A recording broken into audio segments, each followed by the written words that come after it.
दोस्तों आज हम बात करेंगे दृश्यम 2 की। इसके लिए सबसे पहले आपको दृश्यम 1 देखनी पड़ेगी, जो मैंने पहले एक्सप्लेन की हुई है, जिसका लिंक मैं आपको डिस्क्रिप्शन में दे दूंगा। तो बिना किसी देरी के स्टार्ट करते हैं।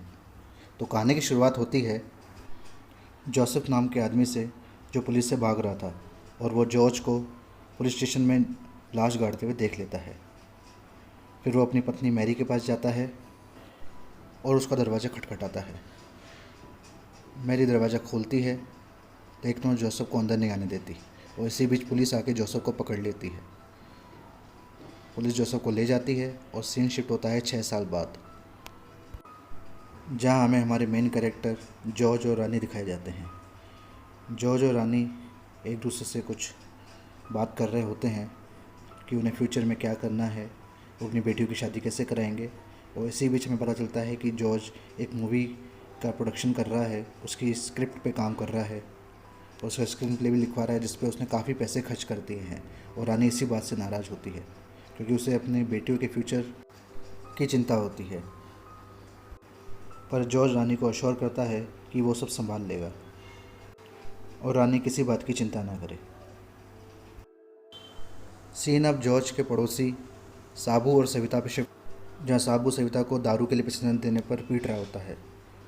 यहीं जॉर्ज सविता को बचाता है और उसे समझाता है कि वो पुलिस में साबू के खिलाफ़ कंप्लेन करे, ताकि पुलिस उसे वार्निंग दे जाए, ताकि वो सविता को आगे से नहीं पीटेगा। लेकिन सविता ये नहीं मानती।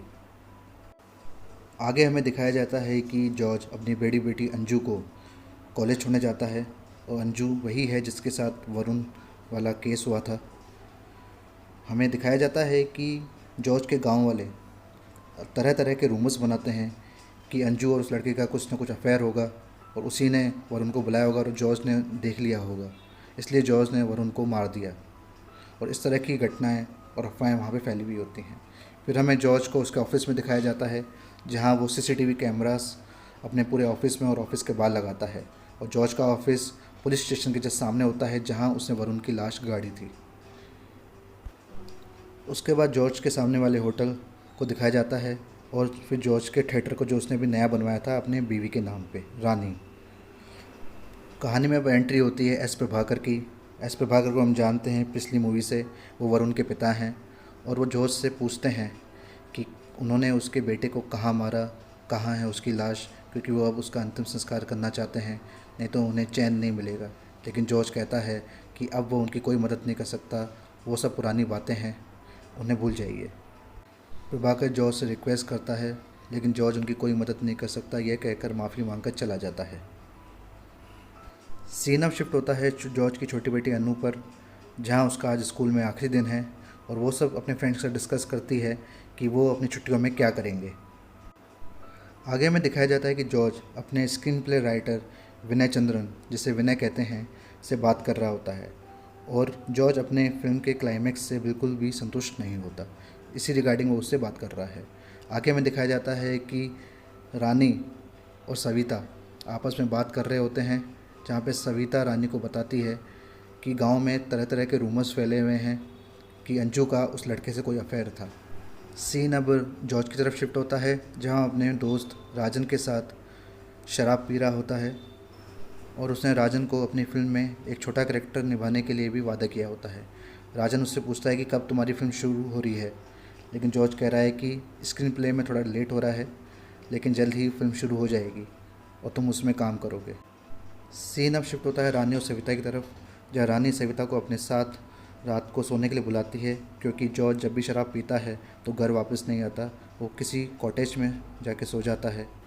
सविता रानी को कंपनी देती है, जहाँ फिर वही दोनों बात कर रहे होते हैं कि गांव में रूमर्स चल रहे हैं कि रानी की बेटी अंजू का उस लड़के से कोई अफेयर था, इसलिए जॉर्ज ने उसे मार दिया। और ये बात सुनकर रानी अपसेट हो जाती है। सुबह जब सविता जॉर्ज और रानी के घर से जाती है, तो उसे जॉर्ज आते हुए मिलता है और पूछता है कि तुम्हें ये चोट कैसे लगी। तो उसने बताया कि साबू ने मुझे मारा। तो जॉर्ज ने सविता को साबू की कंप्लेन करने को कहा, लेकिन सविता नहीं मानी। सीन आगे शिफ्ट होता है अंजू, अनु और जॉर्ज और रानी की तरफ, जहाँ वो सुबह ब्रेकफास्ट कर रहे होते हैं और आपस में बातें कर रहे होते हैं। जहाँ अंजू और पढ़ना चाहती है, इसलिए वो शादी नहीं करना चाहती, लेकिन रानी को अंजू की शादी की चिंता होती है। और जॉर्ज को बताती है कि गांव में तरह तरह के रूमर्स हैं, लेकिन जॉर्ज इन सब बातों की परवाह नहीं करता। आगे में दिखाया जाता है जॉर्ज के सामने वाली होटल जिसका ओनर सुलेमान था, वहाँ पर भी लोग जॉर्ज की बेटी और जॉर्ज के बारे में बातें कर रहे होते हैं। और ये सब बातें जोसेफ, जो हमें कहानी की शुरुआत में दिखाया गया था, वो सुन रहा होता है। वो अब जेल से छूट चुका होता है। जॉर्ज के बारे में सुनते ही उसे कुछ याद आता है, लेकिन इसी बीच बाहर एक एक्सीडेंट होता है और इस घटना की वजह से उसका माइंड डाइवर्ट हो जाता है। सीन अब मैरी पे शिफ्ट होता है, जहाँ जोसेफ मैरी से माफ़ी मांगता है क्योंकि उसने उसके भाई को मार दिया था, लेकिन मैरी जोसेफ को भगा देती है और उसको माफ़ नहीं करती है और दरवाज़ा बंद करके अकेले में रोने लगती है। जोसेफ अब सुलेमान के पास जाता है कि उसे कुछ काम मिल जाए, लेकिन सुलेमान बोलता है कि उसके पास कोई काम नहीं है। जॉर्ज शायद उसे कोई काम दे सके क्योंकि उसने नया थिएटर खोला है। जोसेफ को फिर जॉर्ज के बारे में कुछ याद आता है और फिर यहाँ पे एंट्री होती है पुलिस ऑफिसर फिलिप की, जो जॉर्ज के सामने वाले पुलिस स्टेशन में ही पुलिस ऑफिसर होता है।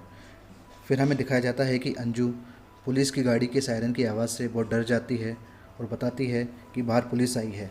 तो जॉर्ज उसे समझाता है, पुलिस से डरने की कोई ज़रूरत नहीं है और दरवाज़ा तुम ही खोलो, देखो पुलिस क्या कह रही है। फिर अंजू दरवाज़ा खोलती है और सामने पुलिस को देख के डर जाती है, लेकिन तब हमें पता चलता है कि पुलिस उनके लिए नहीं बल्कि उनके पड़ोसी के लिए आई थी, क्योंकि रानी ने साबू के ख़िलाफ़ कंप्लेन की थी कि वो सविता को मारता है।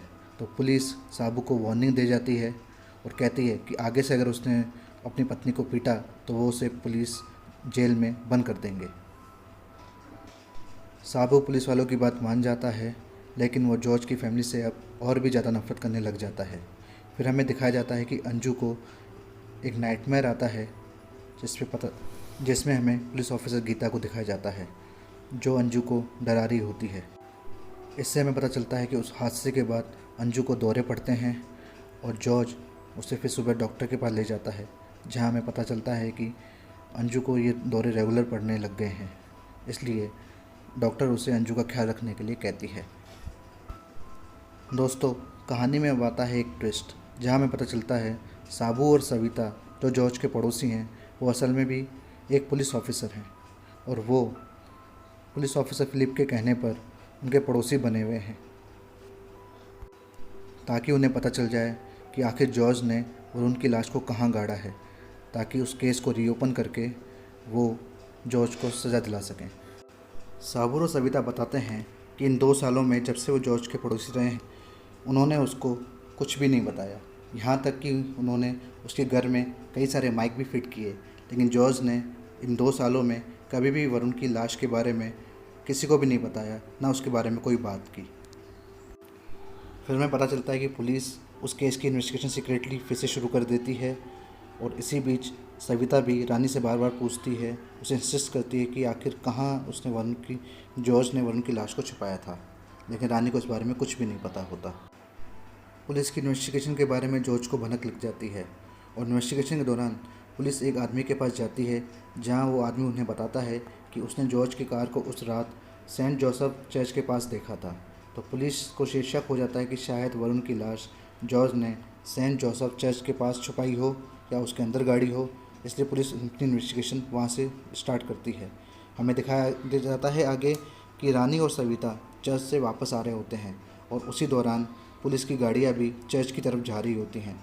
तब सविता रानी को बताती है कि पुलिस को ये शक है कि शायद वरुण की लाश सेंट जोसेफ चर्च के नीचे गड़ी है। और इसी बीच हमें आगे दिखाया जाता है कि जोसेफ जॉर्ज से मिलता है, उसे टकराता है और उसे हाय कहता है और जॉर्ज भी उसे नॉर्मल तरीके से हाय कहता है। फिर जॉर्ज को ये शक होता है थोड़ा और वो सुलेमान से पूछता है आखिर वो कौन था जो मुझे ऐसे हाय कह रहा था कि जैसे वो मुझे बहुत टाइम से जानता है। रानी जॉर्ज को फ़ोन करके जल्दी आने को कहती है। जॉर्ज भी थिएटर से रानी के लिए घर की ओर निकलता है, जहाँ में पता चलता है कि साबू और सविता उनकी बातें सुन रहे होते हैं जो उन्होंने उनके घर पे माइक लगाए थे। अब रानी जॉर्ज से पूछती है कि आखिर अब तो बता दो उसने वरुण की लाश को कहाँ गाड़ा है। पुलिस को शक है कि वो सेंट जोसेफ चर्च के अंदर गड़ी है, क्या ये सही है? लेकिन जॉर्ज कहता है तुम इस बारे में कुछ मत पूछो प्लीज़, क्योंकि वो तुम्हें इस बारे में कुछ भी नहीं बता सकता। जॉर्ज अपना मुँह नहीं खोलता, इसलिए साबू और सविता डिसअपॉइंट हो जाते हैं। सीन अब आगे शिफ्ट होता है जोसेफ की तरफ, जो सुलेमान की होटल से चाय पी के वापस जा रहा था और सामने ही उसको वो पुलिस स्टेशन दिखता है जहाँ उसने उस रात जॉर्ज को वरुण की लाश गाड़ते हुए देखा था। तभी उसे कुछ याद आता है कि उसने जॉर्ज को वहाँ पे वरुण की लाश गाड़ते देखा था और वो पुलिस इंस्पेक्टर फिलिप को फ़ोन करता है और बताता है कि उसे उस बारे में सब पता है और वो उसके लिए कुछ पैसों की डिमांड भी करता है, 5 लाख रुपए। लेकिन फिलिप इन सब बातों से नकार देता है और उसको वापस भागने को कहता है।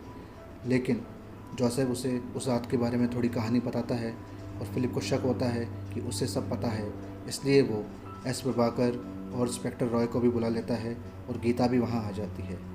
इससे जोसेफ उनको आगे की कहानी बताता है। जोसेफ बताता है कि वरुण की लाश कहीं और नहीं बल्कि उसी पुलिस स्टेशन के नीचे गड़ी हुई है जहाँ जॉर्ज का ऑफिस है, और जॉर्ज के ऑफिस के जस्ट सामने वाले पुलिस स्टेशन में ही वरुण की लाश गड़ी हुई है। इसलिए गीता और रॉय सीनियर ऑफिसर्स के पास जाते हैं और उस पुलिस स्टेशन की खुदाई के बारे में परमिशन मांगते हैं।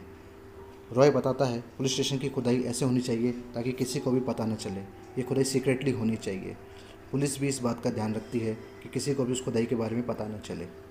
लेकिन जॉर्ज का ऑफिस पुलिस स्टेशन के जस्ट सामने था और वहाँ पे सीसीटीवी कैमरा भी लगा हुआ था, जिससे जॉर्ज को पता चल जाता है कि सामने पुलिस स्टेशन में कुछ ना कुछ तो गड़बड़ चल रही है, कुछ ना कुछ तो है जिसका पुलिस को पता चल गया है।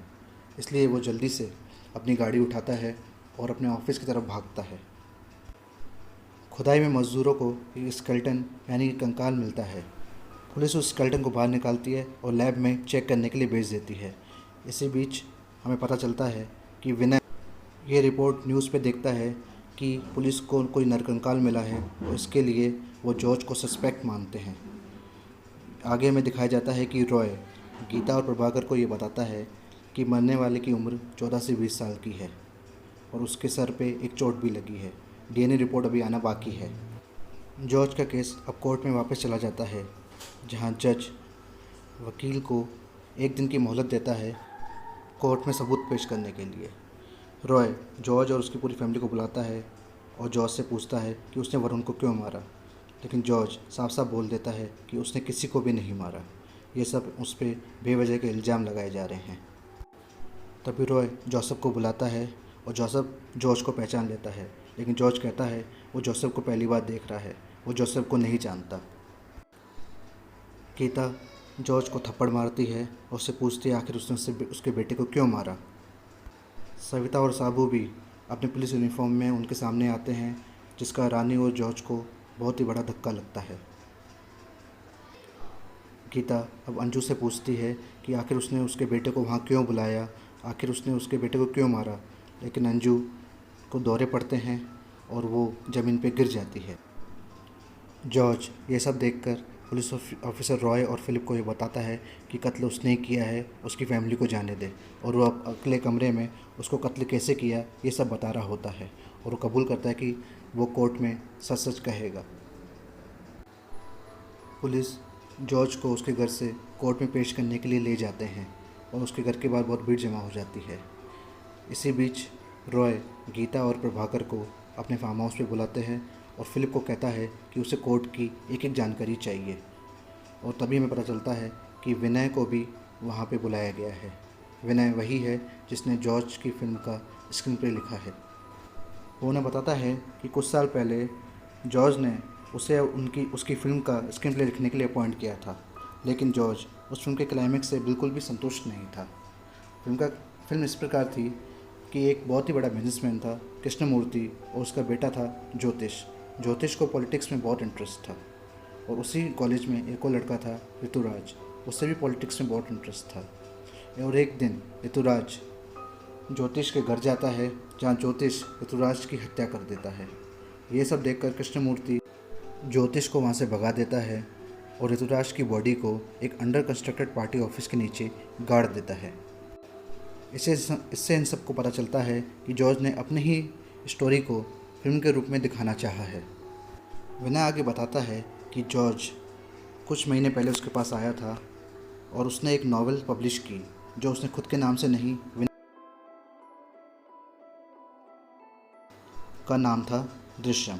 इसी बीच रॉय को फ़ोन आता है कि जॉर्ज ने कोर्ट में अपना जुर्म कबूल करने से इनकार कर दिया है। यानी जो भी जॉर्ज ने रॉय के सामने कहा था वो सब जॉर्ज ने कोर्ट रूम में मानने से इनकार कर दिया।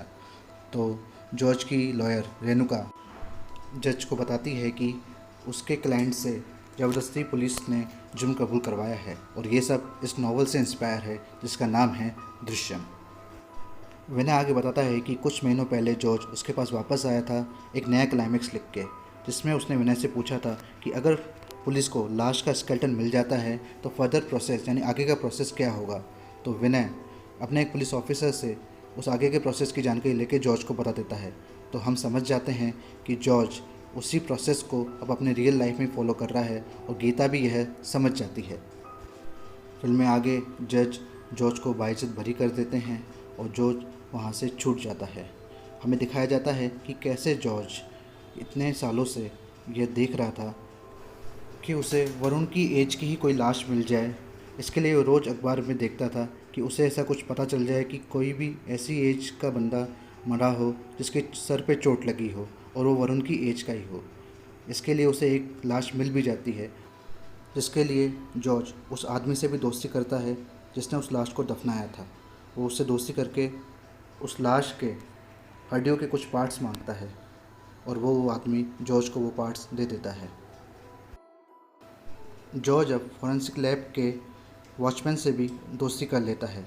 ये वही आदमी होता है राजन, जिसे जॉर्ज ने अपनी फिल्म में काम करने के लिए वादा किया था। है ना इंटरेस्टिंग।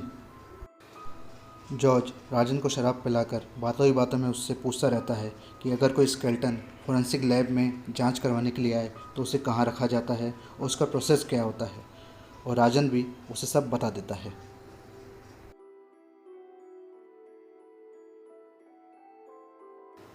हमें दिखाया जाता है कि जैसे ही जॉर्ज को पता चला कि पुलिस को कोई स्केलेटन मिले हैं और वो फॉरेंसिक लैब में जांच करने के लिए गए हैं, तो जॉर्ज अपने उस दूसरी लाश के स्केलेटन को निकालता है और उस फॉरेंसिक लैब में जाता है और अपने स्केलेटन को वरुण के स्केलेटन से बदल देता है।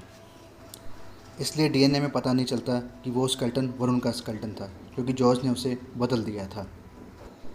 जॉर्ज वरुण के स्केलेटन को जला देता है और नष्ट कर देता है और फ़ख्र से वो कोर्ट रूम से बाइज्जत बरी होकर निकलता है।